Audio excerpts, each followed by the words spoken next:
Hey there, TouchDesigner developers. Jack DiLaura here with the Interactive and Immersive HQ. In this video, we're going to have a look at procedural 3D modeling in TouchDesigner by way of recreating the classic Utah Teapot. We're going to use a combination of POPs and SOPs to put this model together, and it'll be a great opportunity for you to take a look at the tools that we have available for modeling in the program and learn how to use some that maybe you're less familiar with. So we'll dive into a bit of history about this model first, and then work on recreating it in TouchDesigner. So what's the deal with this teapot? You may have actually seen it before. It is a common test object in a variety of 3D software. It also has been featured as an Easter egg in various media over the years, including movies. And it originates in 1975 at the University of Utah's computer science program. Martin Newell was a researcher there at the time and was looking for an object to create a model of as a part of his research. His wife suggested that he try modeling their teapot, and he found that it was basically perfect for the particular research that he was doing. He was looking for an object that could cast shadows on itself, had some kind of a hole in the form, as we see here with the handle, and could look good without any sort of texturing applied to it, among other things. So he quickly created a sketch of the side profile of the teapot, and then took that information and entered it into a mainframe later on, eventually creating the model that we know today. What's cool about this model is that it's one of the first to be created exclusively from bezier curves, rather than having to manually kind of measure different aspects of the original object and then enter that information into the computer. So rather than having to enter in manually a bunch of different specific points, he was able to define these curves, which then make up the shape. And here's a quick look at the Melita teapot that this model is created from. So we're going to follow suit in the kind of tradition of using this model as a part of computer graphics and work on building a recreation of our own in TouchDesigner. For our recreation, we're going to be adapting Jim Blin's approach to the teapot in TouchDesigner. So Jim Blin released this book in the 90s, A Trip Down the Graphics Pipeline, which is a collection of articles that he had written for the IEEE Computer Graphics and Applications Journal. There's an article called What Teapots Again from September 1987 in that book that gives us a kind of simplified way of recreating the teapot, and specifically gives us the particular coordinates of the control points for various bezier curves that make up this final form. So with those points, we're going to use the tools in TouchDesigner to create our model. So as we're getting started in TouchDesigner, I wanted to mention that for this video, we are using an experimental version of TouchDesigner. So some of the content that you see, specifically anything in the POPs family, may change as that makes the transition from experimental into the official release. For this video, we are using version 2025.31310. So if you're watching this in the future and you notice some discrepancies with the way that your operators look compared to the ones in the video, that could be the reason. Anyway, with that said, I've gone ahead and started a new project, and we can get down to business. So we're going to start by creating the body and the lid of this model. Now, I've brought that drawing into TouchDesigner just as reference. The way that this model was put together originally is that each section was created separately. So we have the handle, the body, the spout, and the lid. And what we're going to do today is to model it in the same way. So the simplest of these components is the body and the lid, because we can basically create this curved outline and then revolve it around the central axis. The spout and the handle are a little bit more complicated, and that's where we're going to have to involve conversion between our operator families, but we'll get there.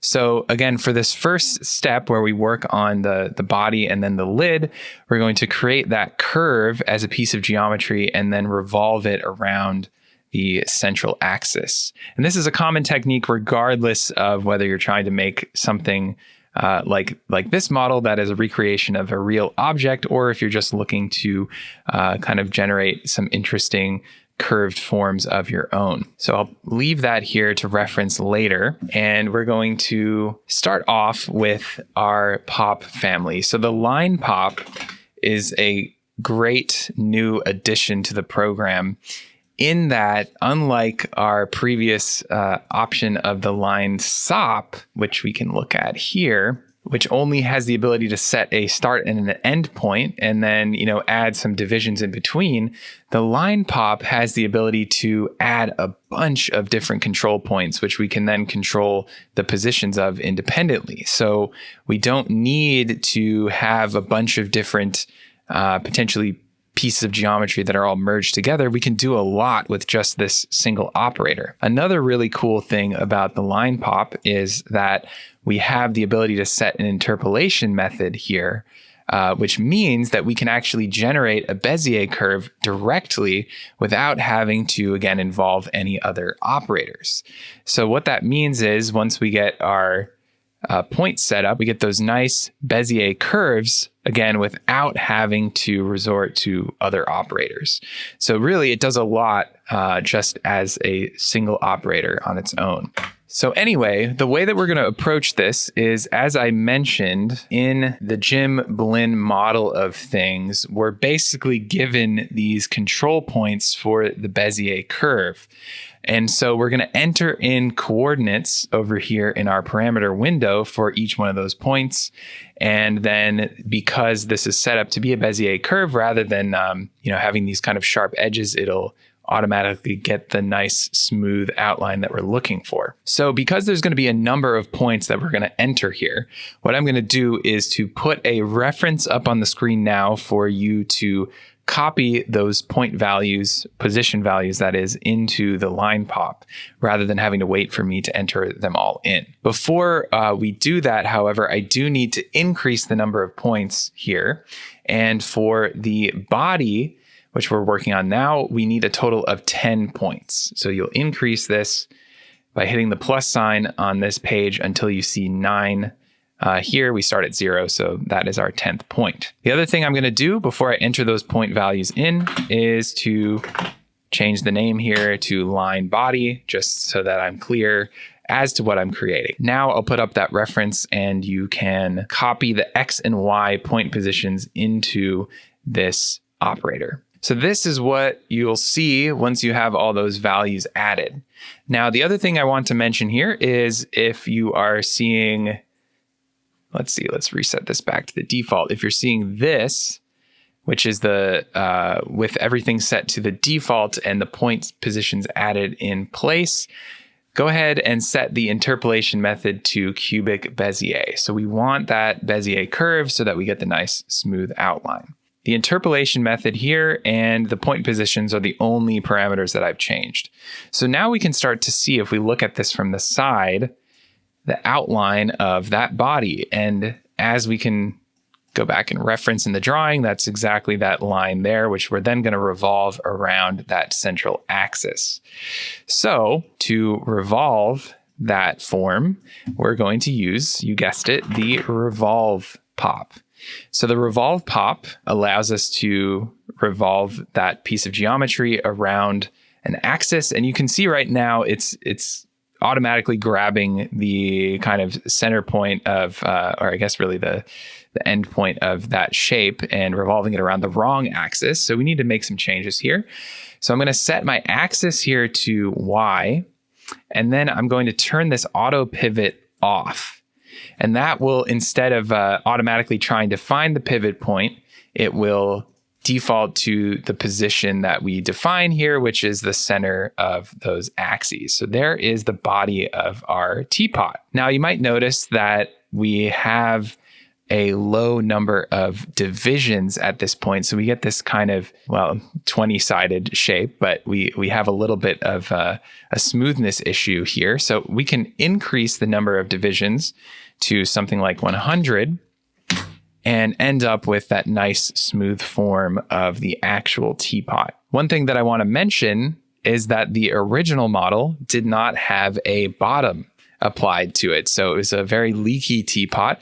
We're not going to be adding one into our model today either. However, you could pretty simply do so by adding a circle pop at the base of this shape. Okay, so that is our body. I'm going to add a null pop by clicking on my revolve once and then hitting Alt and N, Alt Option N on Mac, and that will give me a null. I'm going to call this null body. And then we're going to add a merge pop at the end of this to eventually bring our various components together into a single operator. So we can see the body there now. Now what we'll do is use this exact same approach for modeling the lid. So if I go back to my drawing, you can see that we've got a number of control points for the Bezier curve. And again, because it's essentially located on this axis, we can just revolve that around our y-axis to end up with the lid shape. Now, in the case of the model that we're building today, because of these particular control points that are given by Jim Blinn, we don't have to worry about the positioning so much of the different components. The lid is automatically, by the positioning of the points, going to be located in the correct place. But if, for example, you needed to as you're modeling, move some components around, we'll look at how we can do that with the transform pop as well. For now, though, let's start by right-clicking and dragging. We're going to use all of these operators again because the technique is exactly the same for the lid. And I'm going to hit Control C and then Control V to copy and paste those. Now I'm going to change my labels here because this is, of course, not the body. Again, we're making a lid. So I'm going to call this line lid and null lid. And I'm going to go ahead now and follow the same methodology as last time, where we're going to put the reference of the point positions up on the screen so you don't have to wait for me to enter them.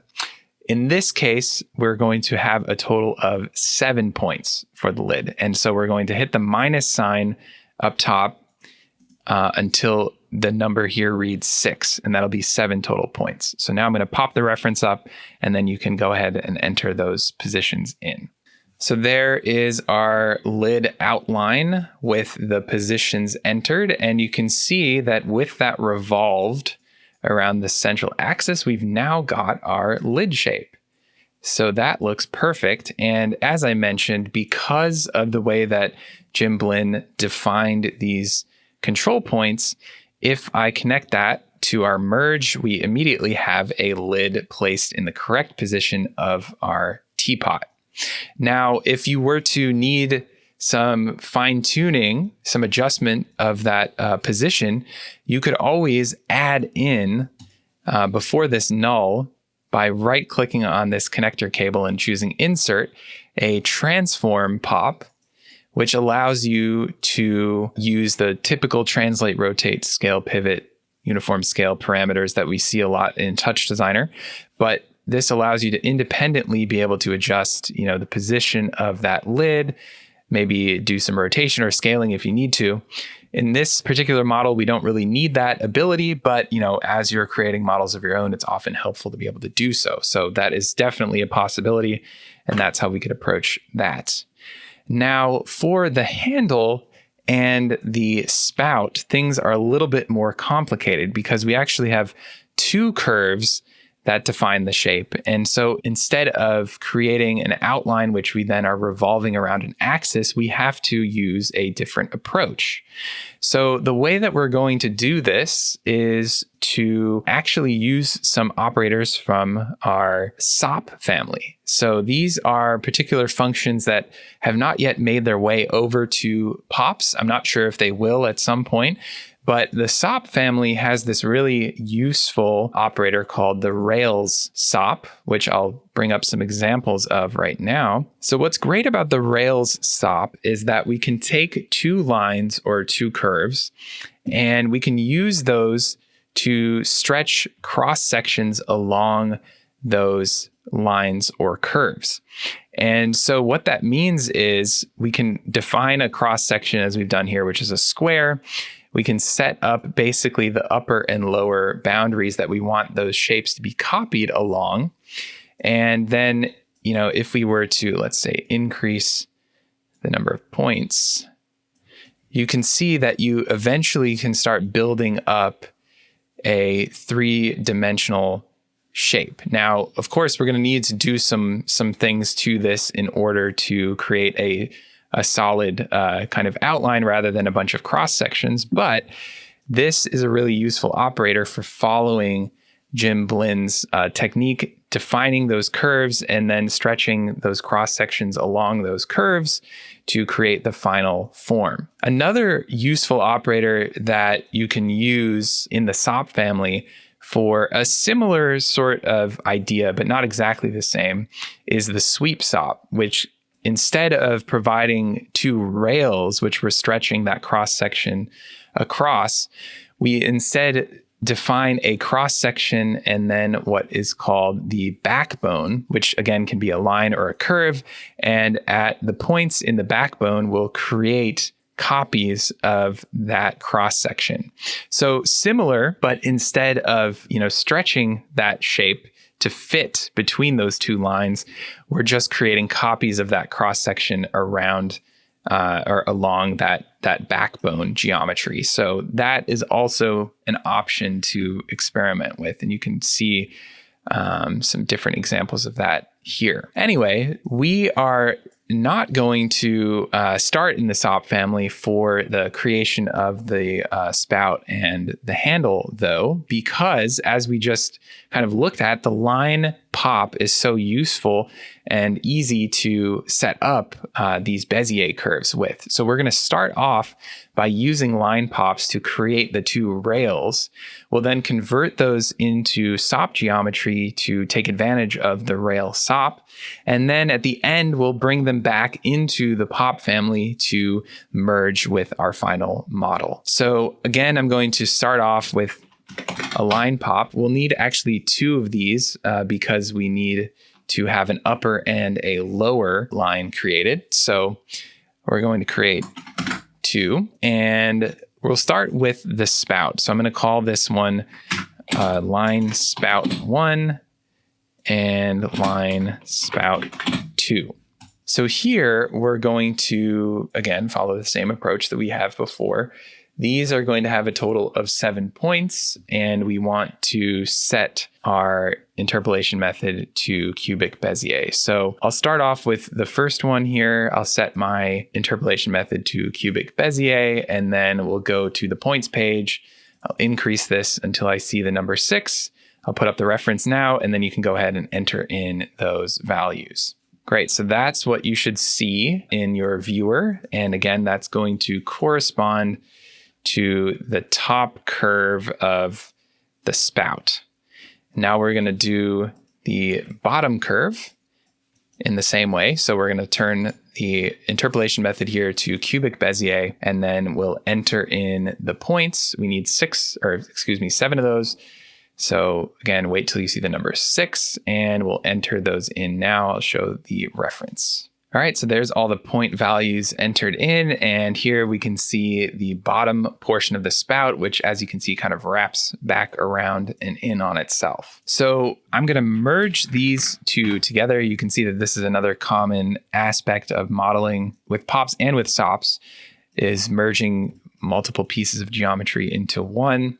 And now we can see we have the outline of our spout. And these are, as I mentioned, going to be the rails for our geometry. So I'll add a null now by hitting Alt-N, and we're going to convert this geometry into SOP form. So I'm going to do that. The easiest way is to right-click on the output of the null, head to the SOP page, and you'll see that we only have one option, which is POP to SOP. So now we've converted those lines into SOP geometry, and we can take that and use it with the rail SOP. So I'm going to add the rails SOP in now. And these are the rails which are then going to be plugged into the second input. Our first input is going to require a cross section, and we want this to be circular. So I'm going to use a circle for that cross section. So I've grabbed my circle SOP. We're going to leave all of the settings here at the default. I'll plug that in.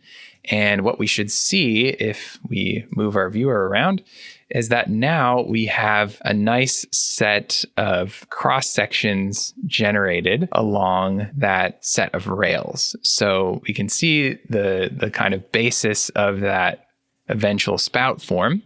However, you'll notice that obviously we've got some issues at the end of our set here. So everything looks good until we get to this upper point of our spout. So in the rail SOP, we have a couple of settings which can help to fix this, actually one in particular. And the direction of the cross sections that are created is going to be pulled in from the normals that I believe are generated from the rails.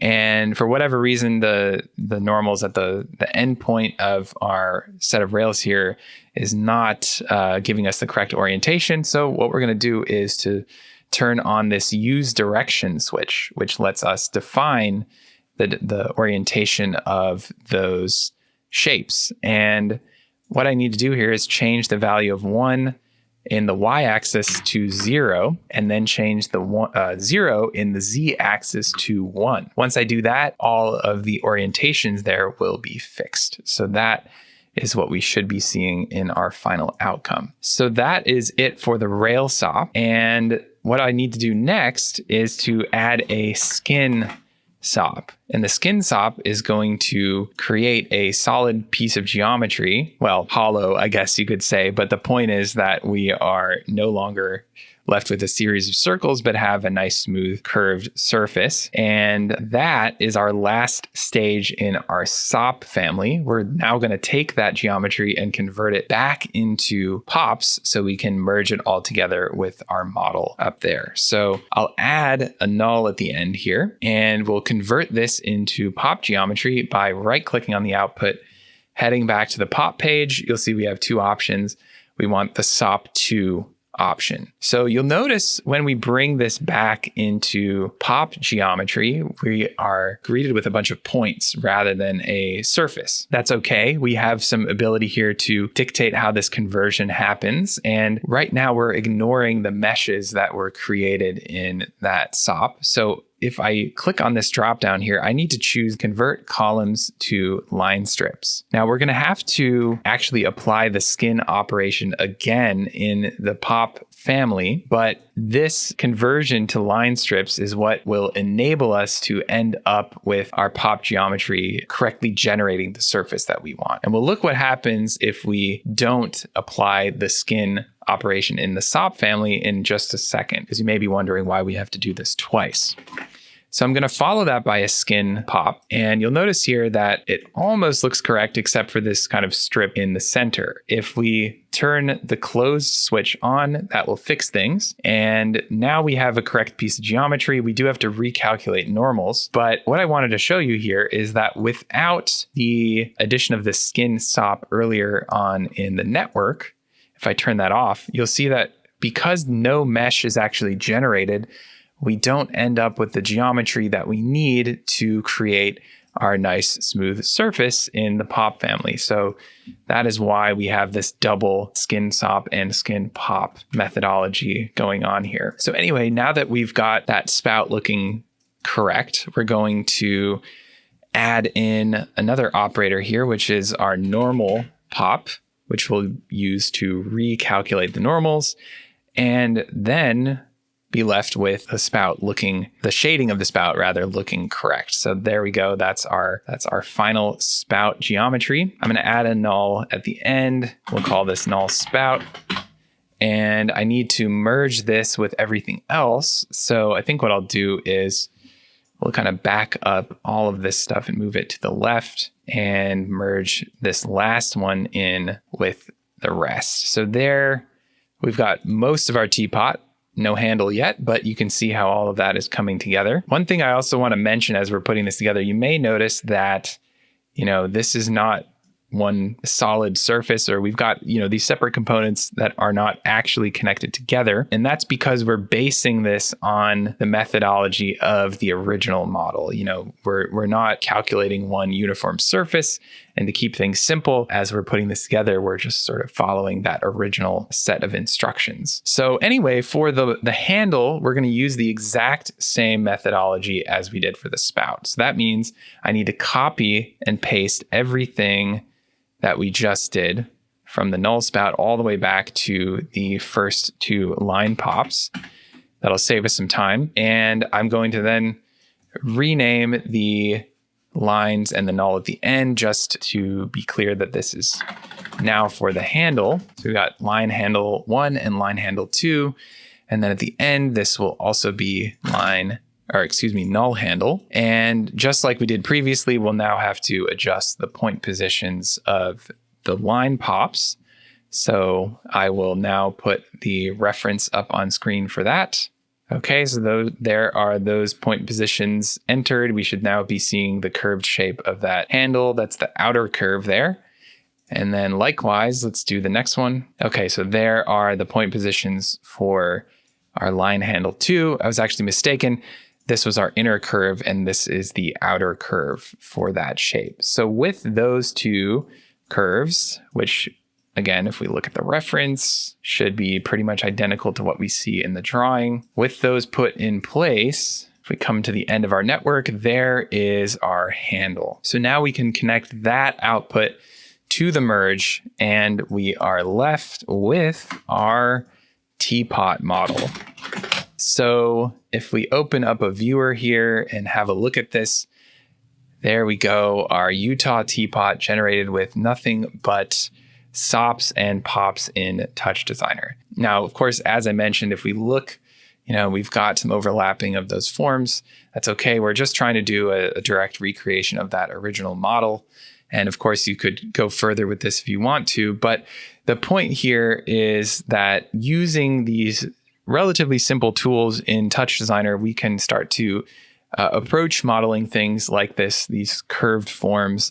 We also have the ability to use to our advantage the tools of not only the new POP family, but some of those in the SOP family as well that have not either made their way over to the POP family or maybe won't end up being included there. So we're not limited to just the tools of one family. We can start converting the data between those. The last thing that I wanted to mention is that as all of this is procedurally generated rather than a bunch of points set in stone for our model, we can come back and adjust any of the components that make up this model at any point. So for example, if I adjust the point positions of the teapot's body, we can change the look of that shape very easily and at any point in the process. So, you have this benefit of the ability to non-destructively edit and make changes to the models that you create by using this tool set. So anyway, I hope that has been a fun look at procedural modeling in TouchDesigner. I hope that this has been a fun opportunity to explore a bit of computer graphics history, as well as an opportunity to explore the new POPs family as well. So anyway, with that, thanks so much for watching. Looking forward to seeing you in the next video. Hey folks, thanks for watching. If you like our YouTube content, I highly recommend you check out the Interactive and Immersive HQ Pro. The HQ Pro is the only comprehensive educational resource and community for immersive design, TouchDesigner, and creative tech pros. In the HQ Pro trainings, we cover almost any topic you can think of, and we go way more in depth than we do in our YouTube tutorials. We have a private group where Matthew Reagan, myself, and our other industry veteran and pioneer teachers answer your questions every single day.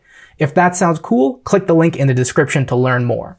And if you enjoyed this video, hit that like button and don't forget to subscribe for more free TouchDesigner and Immersive content.